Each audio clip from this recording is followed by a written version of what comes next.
Hi hello നമസ്കാരം. അപ്പോൾ ഞാൻ ഇന്ന് വീണ്ടും വന്നിരിക്കുന്നത്, ഞാൻ കഴിഞ്ഞ ദിവസം പോസ്റ്റ് ചെയ്തൊരു വീഡിയോയിൽ, അതായത് എൻ്റെ മോളുടെ ഒരു ഡാൻസ് പ്രോഗ്രാമിന് പോയപ്പോൾ ഞാൻ പോകുന്ന വഴിയിൽ ഞങ്ങൾ അണ്ടർ പാസേജിൽ വെള്ളം കെട്ടിക്കിടക്കണമെങ്കിൽ ഞാൻ സ്വിമ്മിംഗ് പൂൾ എന്നൊരു പ്രയോഗം നടത്തിയിട്ടുണ്ടായിരുന്നു. സോ അന്ന് ആ ഒരു പ്രയോഗത്തിന് എനിക്ക് കുറച്ച് പേര് ഇൻബോക്സ് ചെയ്തിരുന്നു, എന്താണ് ഇങ്ങനെ അത് പറഞ്ഞത്, എന്താണ് കാര്യമെന്ന്. ഓൾറെഡി ഞാൻ ഒത്തിരി തവണ വീഡിയോ ചെയ്തിട്ടുള്ളതാണ് ഈ ഒരു കണ്ടൻറ്റ് വെച്ചിട്ട്. എന്നാലും വീണ്ടും വീണ്ടും ചെയ്യേണ്ടി വരുന്നൊരു ദുരവസ്ഥ, വല്ലാത്തൊരവസ്ഥയാണ് കേട്ടോ. അപ്പോൾ ഇവിടെ ഈ വെള്ളക്കെട്ടെന്ന് പറയണത് വല്ലാത്തൊരു എന്താ പറയുക, നമുക്ക് ഒരു വിധത്തിലും ഇതിൽ നിന്ന് ഒരു മോചനം കിട്ടാത്തൊരവസ്ഥയിലാണ് ഇപ്പോൾ വന്നുകൊണ്ടിരിക്കുന്നത്. ഞാൻ കാണിച്ചു തരാം.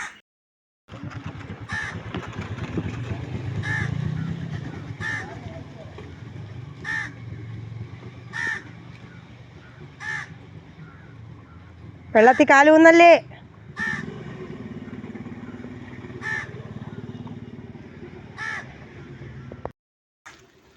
ഇതെല്ലാം ഇവിടെ ഇട്ടേക്കുന്ന വേസ്റ്റുകളാണ് കേട്ടോ. ഇതേ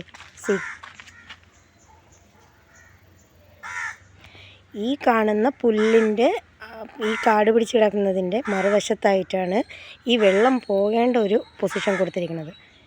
എന്താ നോക്കിയേ, വണ്ടികൾ വരുന്നത് ഞാൻ കാണിച്ചത്.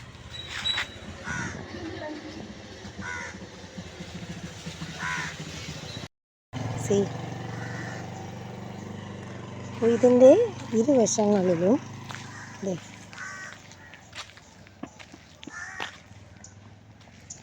കാണുന്ന വേസ്റ്റാണ്, കണ്ടില്ലേ. ഞാൻ അപ്പുറത്തെ വശം പോകണമെന്നുണ്ടെങ്കിൽ എനിക്ക് ഈ വെള്ളത്തിൽ ചവിട്ടി പോകാൻ ഒക്കത്തില്ല. ഞാൻ ഇനി മേളിൽ കയറി റെയിൽവേ ക്രോസ് ചെയ്ത് അപ്പുറ സൈഡിൽ പോയി കാണിച്ചു തരാം. See this.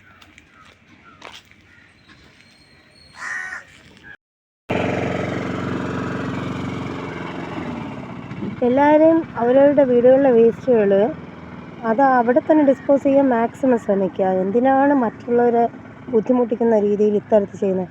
ഈ പ്ലാസ്റ്റിക് വേസ്റ്റുകൾ ഇതൊക്കെ എടുക്കാൻ ഹരിതകർമ്മസേന എന്ന് പറയുന്നൊരു സംഘമുണ്ട്. ദെൻ വൈ എന്തിനാണ് ഇങ്ങനെ ചെയ്യുന്നത്? ഫുഡ് വേസ്റ്റുകൾ നമുക്ക് തന്നെ വീട്ടിൽ അത് നിർമ്മാർജ്ജനം ചെയ്യാനുള്ള ഒത്തിരി വഴികളുണ്ട്.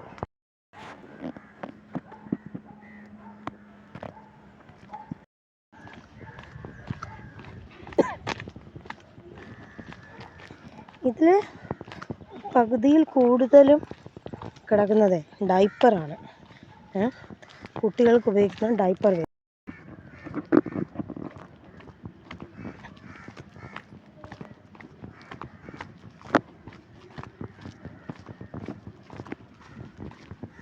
ഇതൊന്ന് പൊരഞ്ഞിട്ട് ഇത് വ്യക്തമായിട്ട് കാണാമെന്ന് ഞാൻ വിചാരിക്കുന്നു. കോഴി വേസ്റ്റാണ്.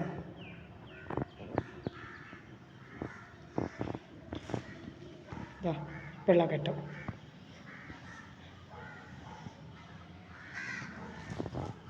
എന്നത് ഈ വേസ്റ്റെല്ലാം കൂടെ കൊണ്ട് ഡംപ് ചെയ്തിട്ടുണ്ട്. അപ്പോൾ മഴ പെയ്ത് കഴിയുമ്പോഴത്തേനും ഈ വേസ്റ്റിലൂടെയൊക്കെ വരുന്ന വെള്ളമാണ് ഈ കെട്ടി കിടക്കുന്നത്. അതായത് ഞാൻ സ്വിമ്മിംഗ് പൂളെന്ന് നടത്തിയ പ്രയോഗത്തിൽ ആ ഒരു വെള്ളം. അപ്പോൾ അത് ഞാൻ ഇപ്പോൾ 2 വീലർ കൊണ്ടുപോയപ്പോൾ അന്ന് കൊണ്ടുപോയപ്പോഴേനെയും പ്ലാറ്റ്ഫോമിലേക്ക് വെള്ളം കയറുന്നുണ്ട്. അപ്പോൾ അത് ഈ വേസ്റ്റിലൊക്കെ ഇതായി വരുന്ന വെള്ളമല്ലേ. ഈ ഓടയിൽ കൂടെ പോവേണ്ട വെള്ളം ഇങ്ങനെ കെട്ടിക്കിടന്നു കഴിഞ്ഞാൽ അതിൻ്റെ ദൂഷ്യവശങ്ങളെക്കുറിച്ച് എന്തുകൊണ്ട് ആരും ചിന്തിക്കാത്തത്? ഈ ഇടയ്ക്ക് തന്നെ കാട്ടാക്കട പ്രാവശ്യമ്പലം ഭാഗത്ത് റോഡ് പണി നടന്നത് കാരണം റോഡ് ക്ലോസ് ചെയ്തിരുന്നു. അപ്പോൾ എല്ലാ വണ്ടി ഇതുവഴിയാണ് പോയത്. ആകെ ഗതാഗത കുരുക്കും മൊത്തത്തിൽ ആകെ ഒരു ബുദ്ധിമുട്ടായിരുന്നു. ഈ 2 വീലറൊക്കെ ഈ ചവിട്ടി പോവേണ്ടി വന്ന ഒരു അവസ്ഥ നിങ്ങളൊന്ന് ആലോചിച്ച് നോക്കണം. അതുപോലെ തന്നെ ഈ ഏരിയയിലുള്ള എല്ലാ സ്കൂൾ വാഹനങ്ങളും പോകുന്നത് ഇതുവഴിയാണ്. ഈ വേസ്റ്റൊക്കെ കൊണ്ടുവന്ന് ഇങ്ങനെ ഡംപ് ചെയ്തിട്ടിരിക്കുന്ന ഈ വഴി കൂടെയാണ് സ്കൂൾ വാഹനങ്ങൾ പോകുന്നത്. അതും ഒരു ബുദ്ധിമുട്ട് തന്നെ. അവർക്ക് എല്ലാവർക്കും ഒരു ബുദ്ധിമുട്ടല്ലേ ഈ വേസ്റ്റ് ഇങ്ങനെ കൊണ്ട് ഡംപ് ചെയ്തിട്ട് പോകുന്നത്. ഇതിന് ഒരു നടപടികൾ സ്വീകരിക്കാൻ ആരും തയ്യാറാവുന്നില്ല എന്നുള്ളതാണ് ഏറ്റവും വലിയൊരിത്. പിന്നെ അത് പോരാഞ്ഞിട്ട് പട്ടിക്കുട്ടികൾ, പൂച്ചക്കുട്ടികൾ, ചത്ത കോഴി ഇതൊക്കെ കൊണ്ടുവന്നെറിയാനുള്ളൊരു ഏരിയയും കൂടെ ആയിട്ട് മാറിയിട്ടുണ്ട്. കഴിഞ്ഞ ഒരാഴ്ച മുന്നേ 4-5 പൂച്ചക്കുട്ടികൾ ഞാൻ കണ്ടതാണ് ഇവിടെ കിടക്കുന്ന പട്ടികൾ കടിച്ച് കൊല്ലുന്നത് ഓരോന്നിനായിട്ട്. അതുപോലെ കഴിഞ്ഞിട്ട് 2 ദിവസം മുന്നേ പട്ടിക്കുട്ടികൾ നമ്മുടെ വീട്ടിനടുത്തുള്ള ചേട്ടൻ്റെ ആയിഷ എന്ന് പറയുന്ന ചേട്ടനാണ്, പുള്ളി ആണ് ഈ പട്ടിക്കുട്ടികളെ എടുത്ത് അതിൻ്റെ ഇങ്ങനെയൊക്കെ ഉള്ളതിനെ വളർത്തുന്ന സ്ഥലത്ത് കൊണ്ടാക്കി. അപ്പോൾ ഈ അണ്ടർ പാസേജിൽ ഇങ്ങനെ വെള്ളം കെട്ടിക്കിടക്കുന്നതിന് എന്തെങ്കിലും ഒരു പരിഹാരം കണ്ടെത്താൻ ആർക്കെങ്കിലും എന്തെങ്കിലും ശ്രമിച്ചുകൂടെ? ആരും ചെയ്യാറില്ല. ഒരു രീതിയിലും ഒരു ഇതും ഇല്ല. അപ്പോൾ അടുത്തിനി ഈ ഡബ്ലിങ്ങിൻ്റെ പണി നടക്കുമ്പോഴെങ്കിലും ഈ ഒരു അണ്ടർ പാസേജിൻ്റെ ഈ വെള്ളക്കെട്ടൊന്ന് മാറ്റിക്കിട്ടാൻ പറ്റിയിരുന്നെങ്കിൽ ഒരു വലിയ ഉപകാരമായിരുന്നു. അതിനുവേണ്ടി എന്തെങ്കിലും ഒരു പോംവഴി പള്ളിച്ച പഞ്ചായത്തോ ഈ ഏരിയയിൽ നാട്ടുകാർ ചേർന്നൊരു പൗരസമിതി പോലെ രൂപീകരിച്ച് എന്തെങ്കിലും ചെയ്തിരുന്നെങ്കിൽ വലിയൊരു ഉപകാരമായിരുന്നു.